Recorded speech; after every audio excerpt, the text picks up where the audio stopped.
For over 3 centuries during the Song Dynasty, China experienced sustained growth in per capita income and population, structural change in the economy, and increased pace of technological innovation. Movable print, improved seeds for rice and other commercial crops, gunpowder, water-powered mechanical clocks, the use of coal as a source of fuel for a variety of industries, improved techniques for iron and steel production, hand locks and many other technological innovations transformed the economy. In North China, the main fuel source for ceramic kilns and iron furnaces shifted from wood to coal. During the Song Dynasty, there was also a notable increase in commercial contacts with global markets. Merchants engaged in overseas trade through investments in trading vessels and trade which reached ports as far away as East Africa. This period also witnessed the development of the world's first banknote, or printed paper money, which circulated on a massive scale. Combined with a unified tax system and efficient trade routes by road and canal, this meant the development of a truly nationwide market. Regional specialization promoted economic efficiency and increased productivity. Although much of the central government's treasury went to the military, taxes imposed on the rising commercial base refilled the coffers and further encouraged the monetary economy. Reformers and conservatives debated the role of government in the economy. The emperor and his government still took responsibility for the economy, but generally made fewer claims than in earlier dynasties.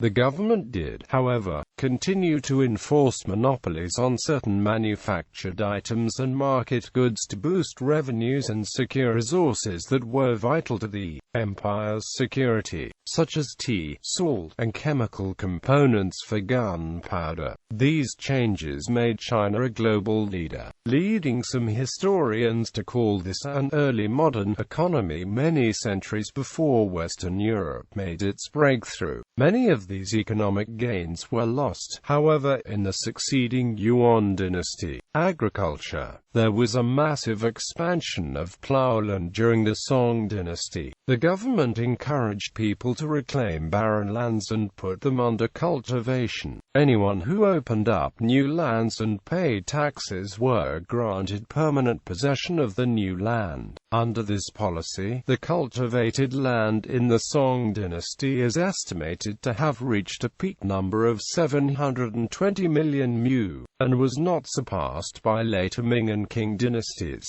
Irrigation of arable land was also greatly fostered during this period. Prominent statesman and economist Wang Anshi issued the law and decree on irrigation in 1069 that encouraged expansion of the irrigation system in China. By 1076, about 10,800 irrigation projects were completed, which irrigated more than 36 million mu of public and private land. Major irrigation projects included dredging the Yellow River at northern China and artificial silt land in the Lake Tai Valley. As a result of this policy, crop production in China tripled. Agricultural yields were about 2 tan of grain per mu during the Song dynasty, compared with 1 tan during the early Han and 1.5 tan during the late Tang. The economic development of China under the Song dynasty was marked by improvements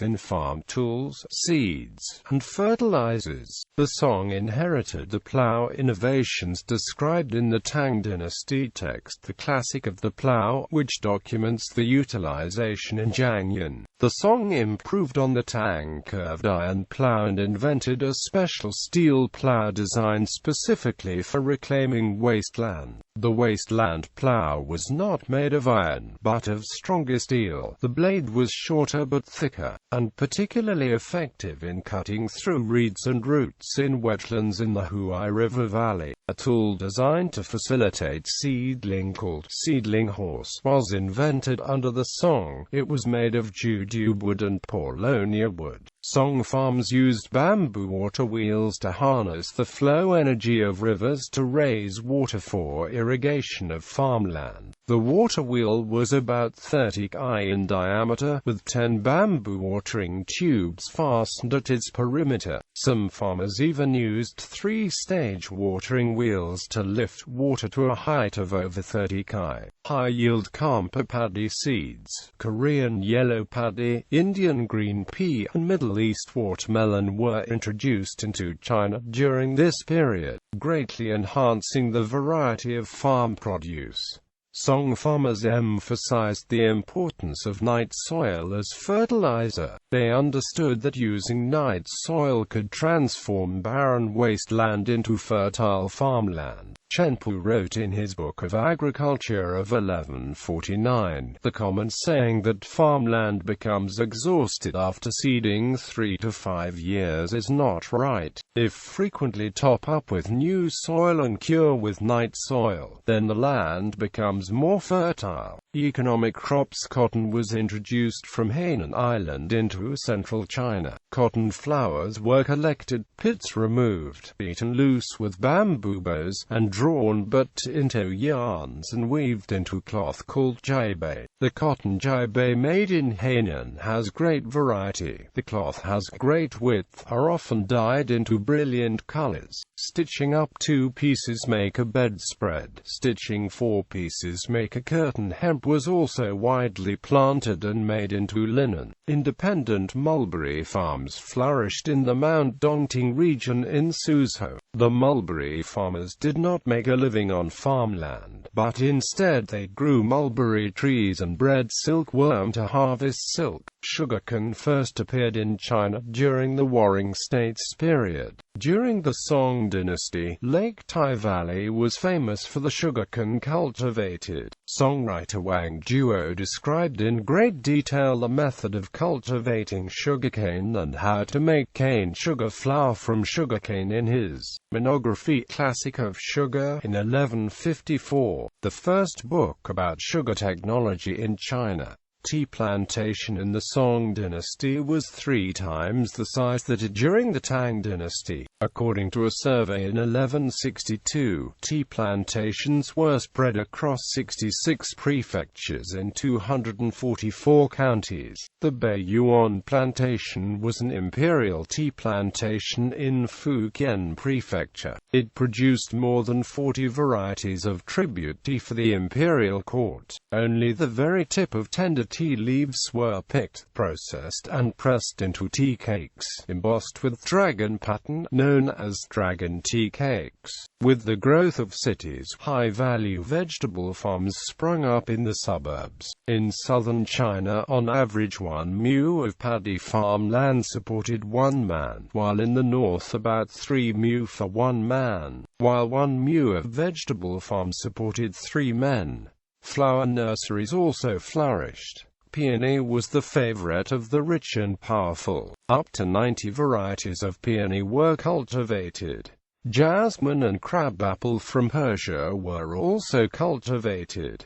Organization, investment, and trade. During the Song dynasty, the merchant class became more sophisticated, well-respected and organized than in earlier periods of China. Their accumulated wealth often rivaled that of the scholar officials who administered the affairs of government. For their organizational skills, Ebri, Walt Hall, and Pali state that Song merchants set up partnerships and joint stock companies, with the separation of owners and managers. In the large cities, merchants were organized into guilds according to the type of product sold. They periodically set prices and arranged sales from wholesalers to shop owners. When the government requisitioned goods or assessed taxes, it dealt with the guild heads. Although large government-run industries and large privately owned enterprises dominated the market system of urban China during the Song period, there was a plethora of small private businesses and entrepreneurs throughout the large suburbs and rural areas that thrived off the economic boom of the period. There was even a large black market in China during the Song period, which was actually enhanced once the Jurchens conquered northern China and established the Jin dynasty. For example, around 1160 AD there was an annual black market smuggling of some 70 to 80,000 cattle. There were multitudes of successful small kilns and pottery shops owned by local families, along with oil presses, wine-making shops, small local paper-making businesses, etc. There was also room for small economic success with the innkeeper, the petty diviner, the drug seller, the cloth trader, and many others. Rural families that sold a large agricultural surplus to the market not only could afford to buy more charcoal, tea, oil, and wine, but they could also amass enough funds to establish secondary means of production for generating more wealth. Besides necessary agricultural foodstuffs, farming families could often produce wine, charcoal, paper, textiles, and other goods they sold through brokers. Farmers in Suzhou often specialized in raising bombyx mori to produce silkwares, while in Fujian, Sichuan, and Guangdong farmers often grew sugarcane. In order to ensure the prosperity of rural areas, technical applications for public works projects and improved agricultural techniques were essential. The vast irrigation system of China had to be furnished with multitudes of wheelwrights mass-producing standardized water wheels and square pallet chain pumps that could lift water from lower plains to higher irrigation plains.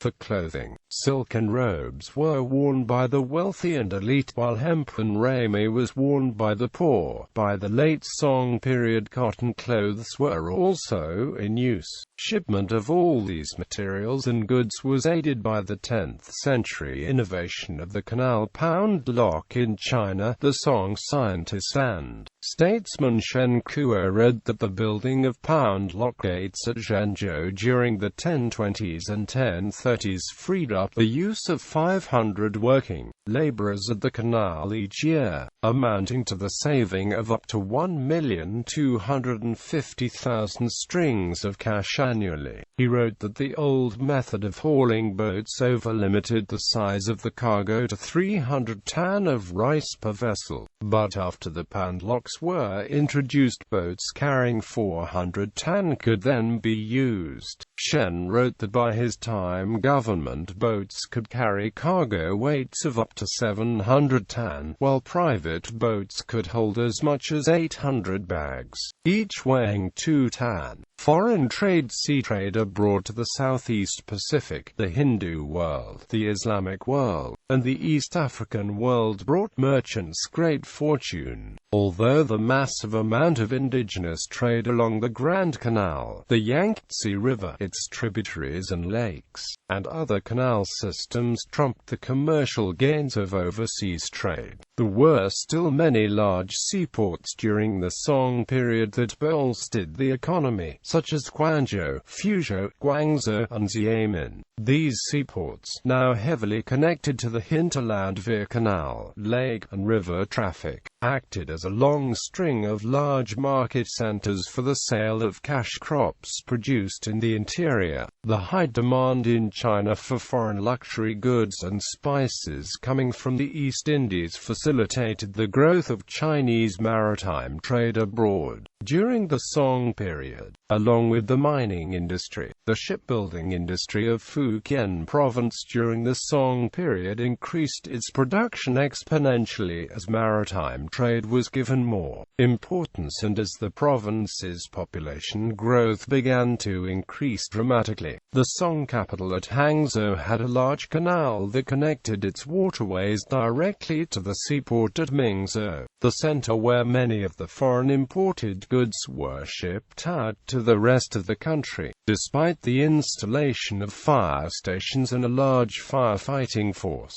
fires continued to threaten the city of Hangzhou and the various businesses within it. In safeguarding stored supplies and providing rented space for merchants and shopkeepers to keep the surplus goods safe from city fires, the rich families of Hangzhou, palace eunuchs, and empresses had large warehouses built near the northeast walls. These warehouses were surrounded by channels of water on all sides and were heavily heavily guarded by hired night watchmen. Shipbuilders generated means of employment for many skilled craftsmen, while sailors for ship crews found many opportunities of employment as more families had enough capital to purchase boats and invest in commercial trading abroad. Foreigners and merchants from abroad affected the economy from within China as well. For example, many Muslims went to Song China not only to trade, but dominated the import and export industry and in some cases became officials of economic regulations. For Chinese maritime merchants, however, there was risk involved in such long overseas ventures to foreign trade posts and seaports as far away as Egypt. In order to reduce the risk of losing money instead of gaining it on maritime trade missions abroad, investors usually divided their investment among many ships, and each ship had many investors behind it. One observer thought eagerness to invest in overseas trade was leading to an outflow of copper cash. He wrote, people along the coast are on intimate terms with the merchants who engage in overseas trade, either because they are fellow countrymen or personal acquaintances. Money to take with them on the ships for purchase and return conveyance of foreign goods. They invest from 10 to 100 strings of cash, and regularly make profits of several hundred%. The author Zhou Yu wrote in his Ping Zhe Ketin of 1119 AD about the organization, maritime practices, and government standards of seagoing vessels, the merchants, and sailing crews. His book stated, according to government regulations concerning seagoing ships, the larger ones can carry several hundred men, and the smaller ones may have more than 100 men on board. One of the most important merchants is chosen to be leader, another is deputy leader, and a third is business manager. The superintendent of merchant shipping gives them an unofficially sealed red certificate permitting them to use the light bamboo for punishing the company when necessary. Should anyone die at sea, his property becomes forfeit to the government. The ship's pilots are acquainted with the configuration of the coasts. At night they steer by the stars, and in the daytime by the sun. In dark weather they look at the south-pointing needle. They also use a line 100 feet long with a hook at the end which they let down to take samples of mud from the sea bottom. By its smell they can determine the whereabouts. Foreign travelers to China often made remarks on the economic strength of the country. The later Muslim Moroccan Berber traveler Ibn Battuta wrote about many of his travel experiences in places across the Eurasian world, including China at the farthest eastern extremity. After describing lavish Chinese ships holding palatial cabins and saloons, along with the life of Chinese ship crews and captains, Battuta wrote, among the inhabitants of China there are those who own numerous ships, on which they send their agents to foreign places, for nowhere in the world are there to be found people richer than the Chinese. Salaries and income. Wealthy landholders were still typically those who were able to educate the sons to the highest degree. Hence, small groups of prominent families in any given local county would gain national spotlight for having sons travel far off to be educated and appointed as ministers of the state. Yet downward social mobility was always an issue with the matter of divided inheritance, suggesting ways to increase a family's property. Yuan Kai wrote in the late 12th century that those who obtained office with decent salaries should not convert it to gold and silver, but instead could watch the values grow with investment. For instance, if he had 100,000 strings worth of gold and silver and used this money to buy productive property, in a year he would gain 10,000 strings. After 10 years or so, he would have regained the 100,000 100,000 strings, and what would be divided among the family would be interest. If it were invested in a pawnbroking business, in 3 years the interest would equal the capital. He would still have the 100,000 strings, and the rest, being interest, could be divided. Moreover, it could be doubled again in another 3 years, ad infinitum. Shen Kuo, a minister of finance, was of the same opinion in his understanding of the velocity of circulation. He stated in 1077, "The utility of money derives from circulation and loan-making.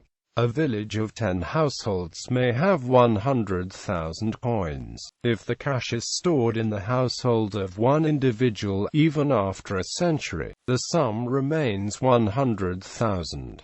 If the coins are circulated through business transactions so that every individual of the 10 households can enjoy the utility of the 100,000 coins, then the utility will amount to that of 1,000,000 cash. If circulation continues without stop, the utility of the cash will be beyond enumeration." Considerable scholarship has been concentrated on researching the level of living standards during the Song dynasty. A recent study by economic historian Cheng Minsheng estimated the average income for lower-class laborers during the Song dynasty as 100 yuan a day, about 5 times the estimated subsistence level of 20 yuan a day, and a very high level for pre-industrial economies. Per capita consumption of grain and silk respectively was estimated by Chang to be around 8 jin a day and 2 bolts a year, respectively. Handicraft industry, steel and iron industries accompanying the widespread printing of paper money was the beginnings of what one might term an early Chinese industrial revolution. For example, the historian Robert Hartwell has estimated that per capita iron output rose 6-fold between 806 and 1078, such that,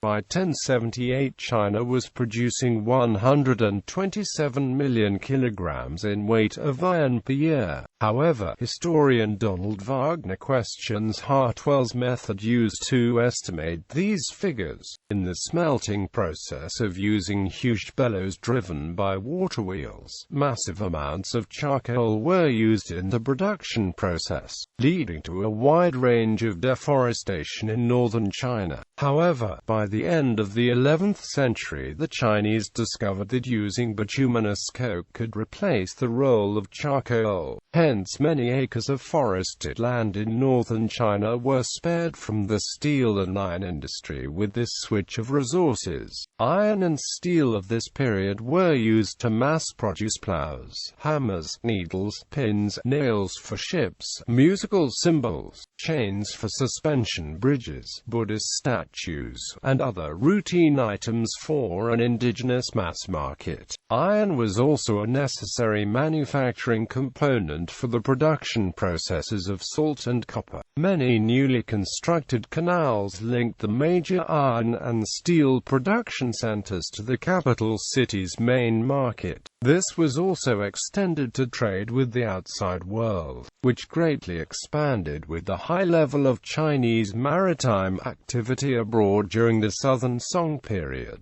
Through many written petitions to the central government by regional administrators of the Song Empire, historical scholars can piece evidence together to appropriate the size and scope of the Chinese iron industry during the Song era. The famed magistrate Bao Qingshan wrote of the iron industry at Hancheng, Tongzhou Prefecture, along the Yellow River in what is today eastern Shaanxi province, with iron smelting households that were overseen by government regulators. He wrote that 700 such households were acting as iron smelters, with 200 having the most adequate amount of government support, such as charcoal supplies and skilled craftsmen. Bao's complaint to the throne was that government laws against private smelting in Shaanxi hindered profits of the industry. So the government finally heeded his plea and lifted the ban on private smelting for Shaanxi in 1055.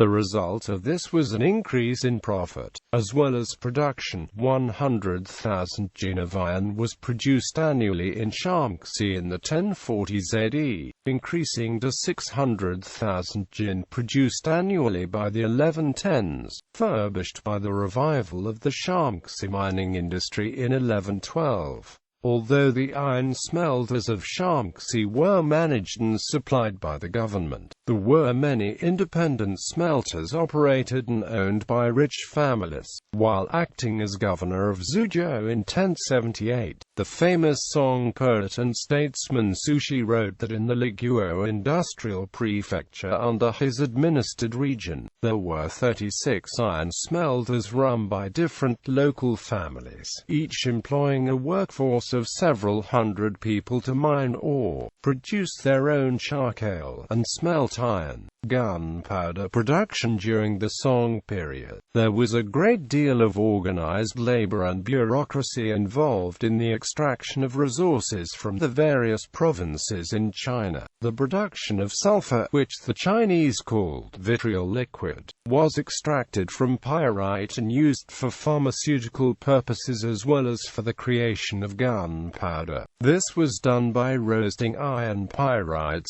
converting the sulfide to oxide. As the ore was piled up with coal briquettes in an earthenware furnace with a type of still head to send the sulfur over as vapor, after which it would solidify and crystallize. The historical text of the Song Shi stated that the major producer of sulfur in the Tang and Song dynasties was the Jinzhou sub-provincial administrative region. The bureaucrats appointed to the region managed the industrial processing and sale of it, and the amount created and distributed from the years 996 to 997 alone was 405,000 jin. It was recorded that in 1076 AD the Song government held a strict commercial monopoly on sulfur production, and if dye houses and government workshops sold the products to private dealers in the black market, they were subject to meted penalties by government authorities.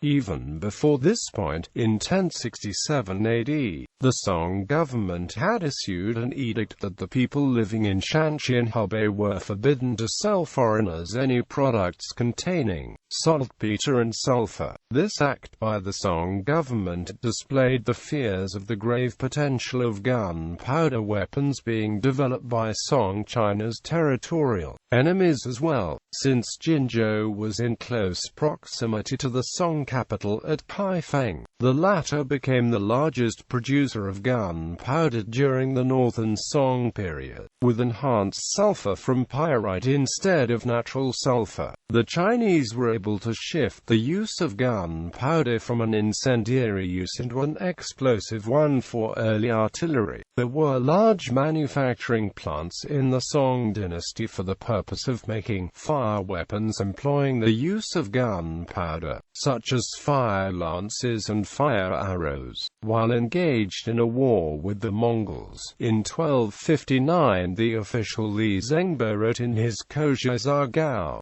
Zugao that the city of Qingzhou was manufacturing 1,000 to 2,000 strong iron-cased bombshells a month, dispatching to Zhangyang and Yingzhou about 10 to 20,000 such bombs at a time. One of the main armories and arsenals from the storage of gunpowder and weapons was located at Weiyang, which accidentally caught fire and produced a massive explosion in 1280 AD.